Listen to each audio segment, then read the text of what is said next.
अस्सलाम वालेकुम, कैसे हैं आप सब लोग। आज हम बना रहे हैं मीठी टिकिया। रेसिपी आपको पसंद आए तो इसे लाइक और शेयर ज़रूर करें, और मेरे चैनल पर आप नए हैं तो इसे सब्सक्राइब कर लें। आप मुझे फ़ेसबुक, इंस्टाग्राम और ट्विटर पर भी फॉलो कर सकते हैं। यहाँ पर हमने मीठी टिकिया बनाने के लिए मैदा लिया है, ये 2 कप है, तकरीबन 500 ग्राम्स है। अगर आप ग्राम्स के हिसाब से देखें तो उसमें हमने 3/4 कप सूजी शामिल की है। ये 1/4 कप है और इसको 3 मरतबा मैंने शामिल किया है, तो इस तरह 3/4 कप मैंने सूजी ले ली है।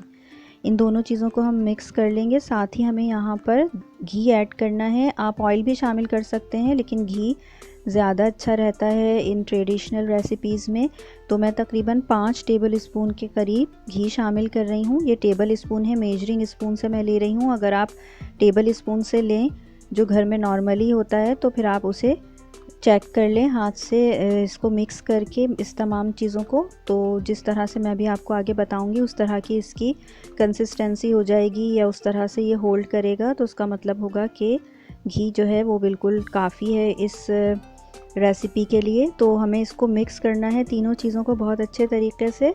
और जब हम इसे मिक्स कर लेंगे और मिक्स करने के बाद जब हम इसे हाथ से चेक करेंगे जिस तरह हमने पूरी की रेसिपी में किया था, तो अगर ये इस तरह होल्ड करेगा, एक जगह जमा हो जाएगा, जुड़ जाएगा, तो इसका मतलब है कि ये घी काफ़ी है इस रेसिपी के लिए। तो मैंने यहाँ पर 5 टेबल स्पून यूज़ किया है, आप 6 तक भी इस्तेमाल कर सकते हैं। साथ ही मैं इसमें तिल शामिल कर रही हूँ, ये ऑप्शनल है। 1 टेबल स्पून मैंने शामिल किया है, लेकिन आप ज़्यादा पसंद करते हैं तो आप 2 टेबल स्पून भी शामिल कर सकते हैं। इसके अलावा अब हम यहाँ पर दूध शामिल करेंगे। 1 कप मैंने दूध लिया है नीम गर्म, और उसके अंदर आधा कप चीनी डिज़ोल्व कर ली है। आप शुगर थोड़ी सी ज़्यादा या थोड़ी सी कम भी ले सकते हैं। आधा कप चीनी काफ़ी रहती है इस रेसिपी के लिए। उसे अच्छे तरीके से मिक्स कर लें, और मैंने उसमें 2 इलायचियाँ भी शामिल की थी गर्म करते वक्त।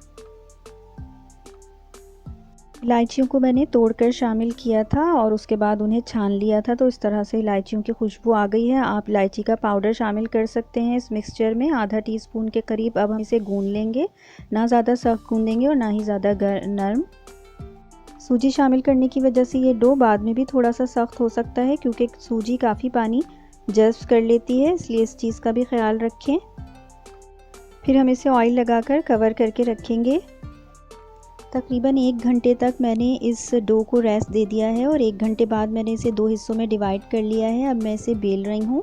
बेलते वक्त ये थोड़ा सा स्टिकी हो सकता है, तो आप इस पर थोड़ा सा मैदा लगा लें। बहुत ज़्यादा मैदा मत लगाएं, वरना ये फिर हार्ड हो जाएंगी।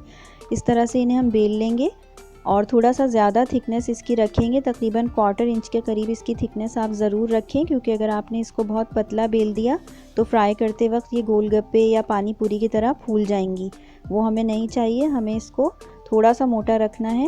मैं इसकी थिकनेस आपको दिखा दूंगी, और इसको चारों तरफ से बिल्कुल एक जैसा मैंने बेल लिया है। अब एक कुकी कटर लेकर मैं इसे कट कर रही हूँ। अगर आपके पास ये कुकी कटर ना हो तो आप कोई भी जो बॉटल का कैप होता है अपनी पसंद के साइज़ का, वो ले सकते हैं और उससे इसको कट कर सकते हैं।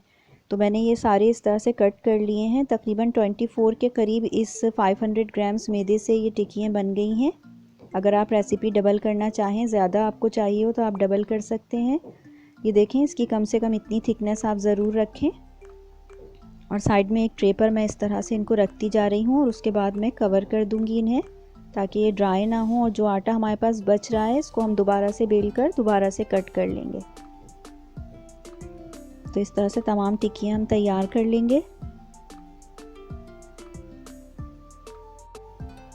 इस तरह से हमने तमाम टिक्कियाँ तैयार कर ली हैं। देखें, मैं एक दफ़ा और आपको इसकी थिकनेस दिखा देती हूँ। तकरीबन इतनी होनी चाहिए, बहुत ज़्यादा भी थिकनेस आप इसकी नहीं रखें, लेकिन इतनी थिकनेस तो ज़रूर रखें, वरना ये जैसे कि मैंने आपको बताया है ये फूलनी शुरू हो जाएंगी। और अब मैंने इसे कवर करके रख दिया है। साथ ही अब हमने ऑयल ले लिया है, आप देसी घी भी ले सकते हैं। एक बड़ी सी कढ़ाई में आप ले लें, ताकि ये आसानी से फ्राई होती रहें। और पहले हम इसका टेम्परेचर चेक कर रहे हैं कि ये गर्म है या नहीं।